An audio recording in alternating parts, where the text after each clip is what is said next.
नमस्ते मेरे प्यारे बच्चों, मैं सीमा सिंह आनंद ट्यूटोरियल में आपका स्वागत करती हूँ। बच्चों, आज की पाठशाला में हम कक्षा 8वीं विषय हिंदी विषय में बच्चों आज हमारा पाठ 7 है। धूप की उस्मित छुअन से। बच्चों, ये गजल है। परिचय। जन्म 1924, गोरखपुर, उत्तर प्रदेश। परिचय। प्रतिष्ठित साहित्यकार डॉक्टर रामदरस मिश्र जितने समर्थ कवि हैं, उतने ही श्रेष्ठ उपन्यासकार और कहानीकार भी हैं। नई कविता, छोटी कविता, लंबी कविता के साथ साथ गजल में भी आपने अपनी सार्थक उपस्थिति रेखांकित की है। आपके सारे सृजनात्मक लेखन में गांव और शहर की जिंदगी के कठोर यथार्थ की गहरी पहचान दिखाई देती है। प्रमुख कृतियां। पथ के गीत, पक गई है धूप, कंधे पर सूरज, अपने लोग, सहचर है समय, एक अंत यात्रा, हिंदी कविता, आधुनिक आयाम आदि। पद्य संबंधी। यहाँ रामदरस मिश्र की 2 गजलें दी गई हैं। प्रथम गजल के शेरों में आपने पहचान के साथी के मिलने से राह के आसान होने की अस्थायी खुशी, जीवन की बेचैनी की बात की है। दूसरी गजल में बसंत के आगमन से प्रकृति, प्राणियों में होने वाले परिवर्तन एवं प्रसन्न वातावरण की बात है।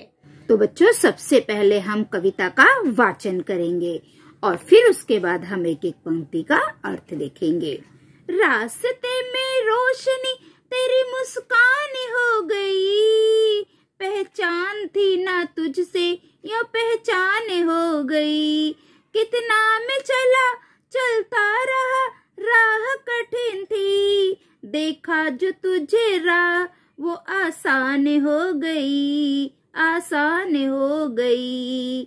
अब तक तो उदासीन थी मुझसे ये दुनिया, अब तक तो उदासीन थी मुझसे ये दुनिया, जाने क्या हुआ आज कदरदान हो गई, जाने क्या हुआ आज कदरदान हो गई। आई थी खुशियां घर मेरे रहने के वास्ते, आई थी खुशियां घर मेरे रहने के वास्ते, 2 दिन के लिए हाय वो मेहमान हो गई, 2 दिन के लिए हाय वो मेहमान हो गई। पल भर को नहीं चैन से सो पाया आदमी, पल भर को नहीं चैन से सो पाया आदमी, सपनों में आज नींद परेशान हो गई, सपनों में आज नींद परेशान हो गई।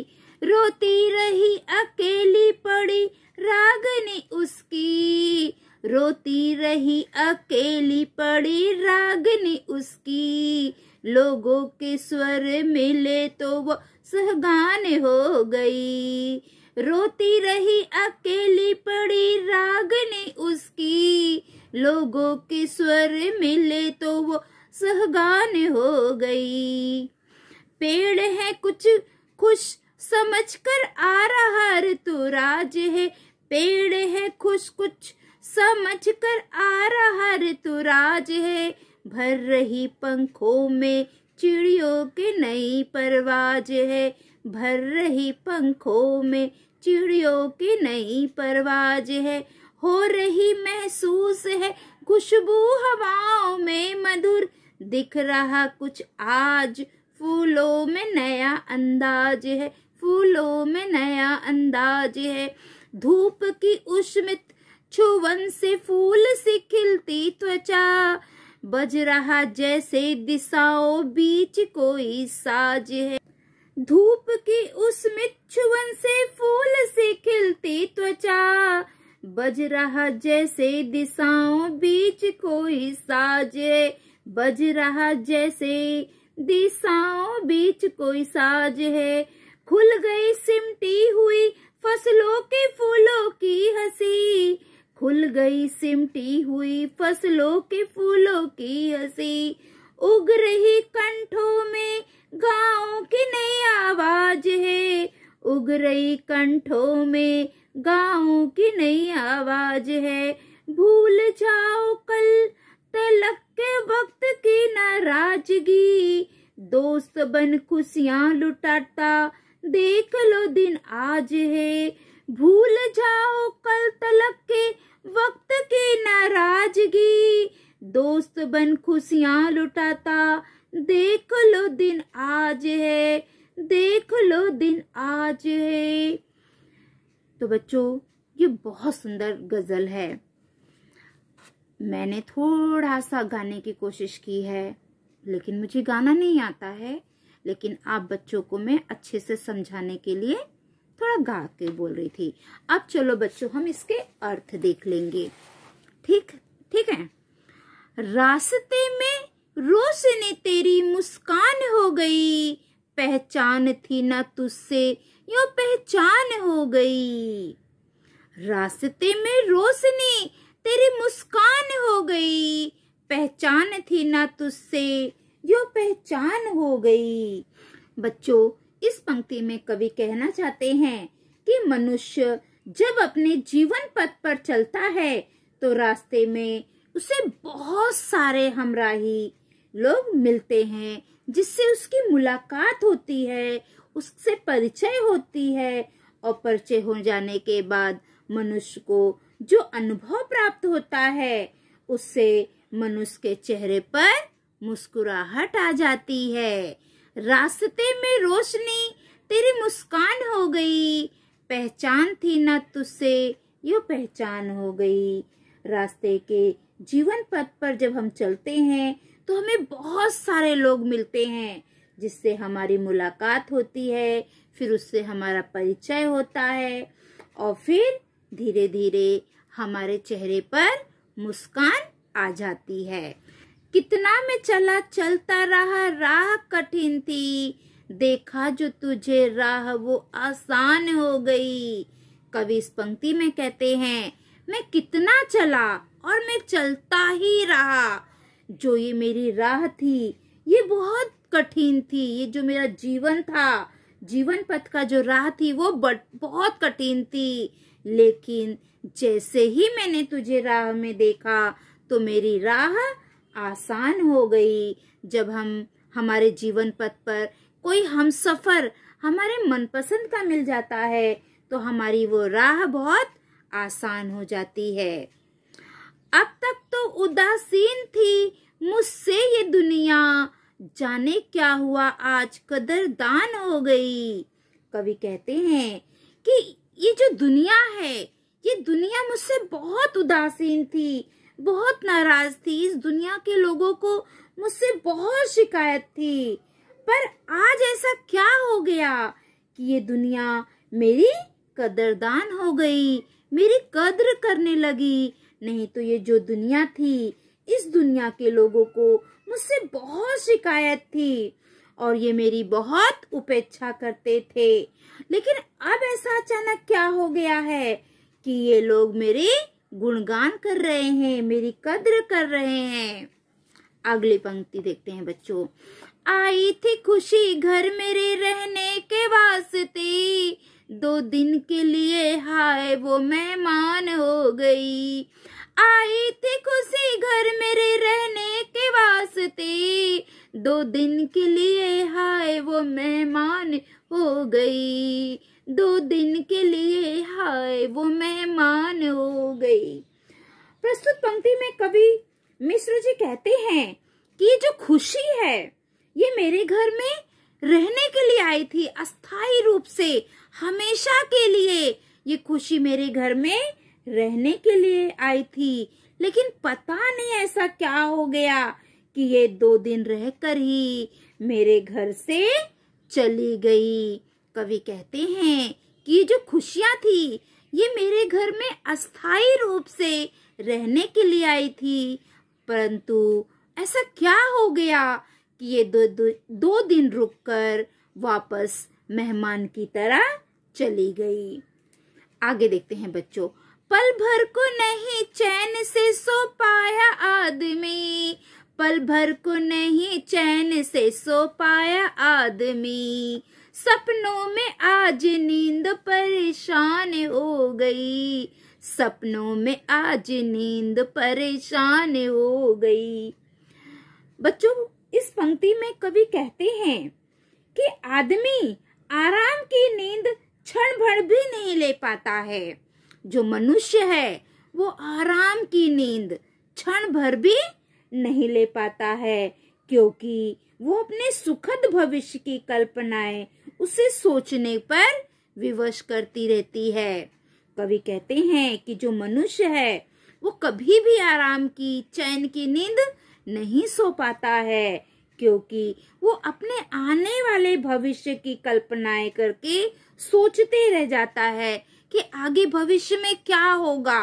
वो सोचकर वो परेशान होते रहता है, वो सोच उसे परेशान कर देती है।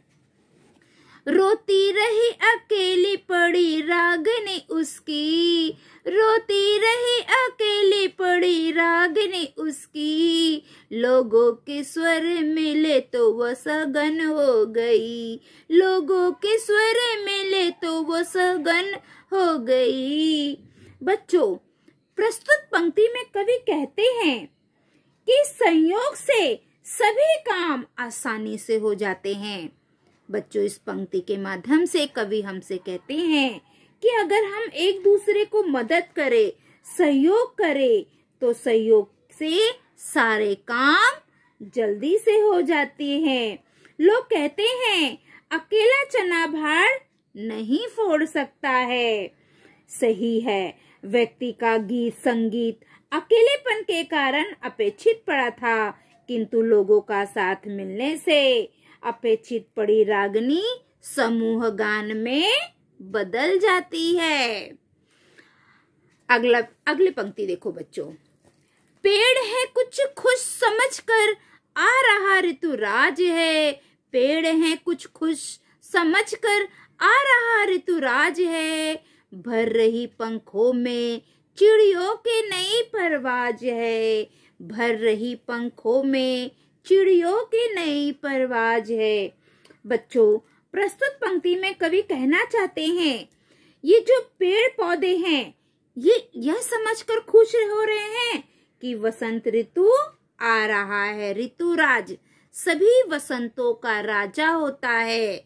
वसंत ऋतु, जितने भी ऋतु होते हैं ना उन सब का राजा है वसंत ऋतु। तो जो पेड़ पौधे हैं वो ये समझकर खुश हो रहे हैं कि वसंत ऋतु का आगमन होने वाला है, वसंत ऋतु आने वाली है। और जब वसंत ऋतु आता है तो बच्चों आपको तो पता है चारों तरफ हरियाली हरियाली छा जाती है, चिड़िया चहकने लगती है, फड़फड़ाने लगती है। तो कवि इन पंक्तियों के कारण, इन पंक्तियों के माध्यम से हमें समझाना चाह रहा है कि जो पेड़ है वो ये समझ कर खुश हो रहे हैं कि वसंत ऋतु का आगमन हो रहा है। और जो चिड़िया है वो भी अपने पंखों को फड़फड़ा कर उड़ान भरने के लिए तैयार है। कवि रामदास मिश्र कहते हैं लोग हवाओं की मीठी मीठी खुशबू महसूस कर रहे हैं तथा फूलों में आज कुछ नया अंदाज दिखाई दे रहा है। हो रही महसूस है खुशबू हवाओं में मधुर, दिख रहा कुछ आज फूलों में नया अंदाज है। तो बच्चों इन पंक्ति में कवि यही कहना चाहते हैं कि जो पेड़ हैं वो ये सोच के खुश हो रहे हैं कि वसंत ऋतु आ रहा है। जो चिड़िया है वो अपने पंखों को फड़फड़ा कर उड़ान भरने के लिए तैयार है। और ये जो हवाएं हैं ये मीठी मीठी खुशबू के साथ फैल रही हैं, सबको महसूस हो रही हैं। तथा ये जो फूल है आज फूलों में भी कुछ नया अंदाज दिखाई दे रहा है। जब वसंत ऋतु आ जाती है बच्चों तो पूरा वातावरण मनमोहक हो जाता है। धूप की उसमें छुअन से फूल सी खिलती त्वचा, बज रहा जैसे दिशाओं बीच कोई साज है। धूप की उस्मित छुअन से फूल सी खिलती त्वचा, बज रहा जैसे दिशाओं बीच कोई साज है। बच्चों, इस पंक्ति में कवि कहते हैं शीत ऋतु में ठंड के कारण त्वचा सूख जाती है। बच्चों, जब देखो बच्चों ठंडी का मौसम आता है तो जो हमारी त्वचा है वो रूखी हुई हो जाती है, शुष्क हो जाती है, रूखी हुई हो जाती है। तो कवि कह रहे हैं कि शीत ऋतु में ठंड के कारण त्वचा सूख जाती है। वसंत ऋतु में सूर्य की गर्म धूप से त्वचा फूल की तरह खिल जाती है। वसंत ऋतु में वातावरण इस प्रकार का हो जाता है जैसे मानो चारों तरफ कोई वाद्य बज रहा है। खुल गई सिमटी हुई फसलों के फूलों की हंसी, उग रही कंठों में गाँव की नई आवाज है।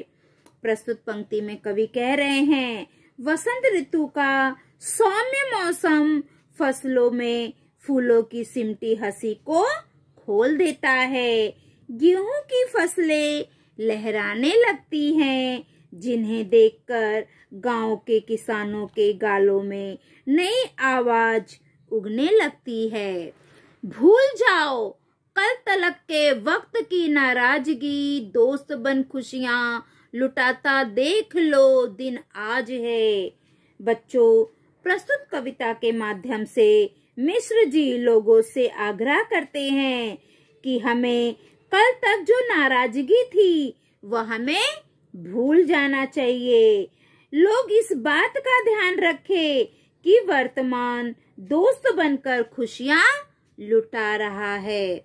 कवि हमसे कहते हैं कि हमारे मन में कल तक जो भी नाराजगी थी, हमें उन सारी नाराजगी को भूल जाना चाहिए और इस बात का ध्यान रखना चाहिए कि जो वर्तमान है वो दोस्त बनकर हम पर खुशियां लुटा रहा है, तो हमें उस खुशियों का आनंद लेना चाहिए। तो बच्चों, यहाँ पर हमारे ये सारे गजल के अर्थ मैंने आप लोगों को बता दिया है। अब हम इसका स्वाध्याय करेंगे। ठीक है बच्चों? तो चलो बच्चों, अब हम स्वाध्याय करते हैं। तो चलो बच्चों, अब हम स्वाध्याय शुरू करते हैं। शब्द वाटिका। कदरदान गुण ग्राहक, रागिनी गीत संगीत, सहगान कई आदमियों का एक साथ मिलकर गाना समूह गान, परवाज उड़ान, उष्मित गर्म साज वाद्य। सूचना के अनुसार कृतियां करो। रिक्त चौखट में सुयोग उत्तर लिखो। प्रश्न पहला, अब तक कवि से उदासीन रहने वाली, अब तक कवि से कौन उदासीन रह रही थी? तो उत्तर आएगा दुनिया।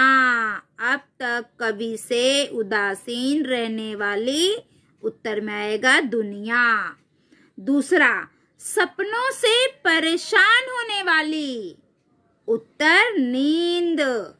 तीसरा, आज कद्रदान होने वाली, उत्तर में आएगा दुनिया। चौथा, फूलों में दिखाई देने वाला, उत्तर नया अंदाज। संजाल पूर्ण करो। वसंत ऋतु के आने से हुए परिवर्तन। वसंत ऋतु के आने पर कौन कौन से परिवर्तन हुए? तो हमें 4 परिवर्तन लिखना है। ये जो बॉक्स बना है यहाँ पे लिखना है। तो पहला, पेड़ खुश हो गए, चिड़िया उड़ान भरने लगी। दूसरा, हवाओं में मधुर खुशबू फैलने लगी। तीसरा, फूलों में नया अंदाज आ गया, त्वचा फूल सी खिल उठी। और चौथा है, फसलों में फूलों की सिमटी हंसी खुल गई। बच्चों, इसका उत्तर यहाँ पे है। अगर आप लोगों को शायद मेरी राइटिंग में कुछ परेशानी हो तो ये देखिए, यहाँ से भी आप उत्तर देख लीजिए। यहाँ से यहाँ तक में आपको ऋतु में जो 4 परिवर्तन हुए हैं वो मिल जाएगा। पेड़ हैं कुछ खुश, समझकर आ रहा ऋतुराज है। भर रही पंखों में चिड़ियों की नई परवाज है।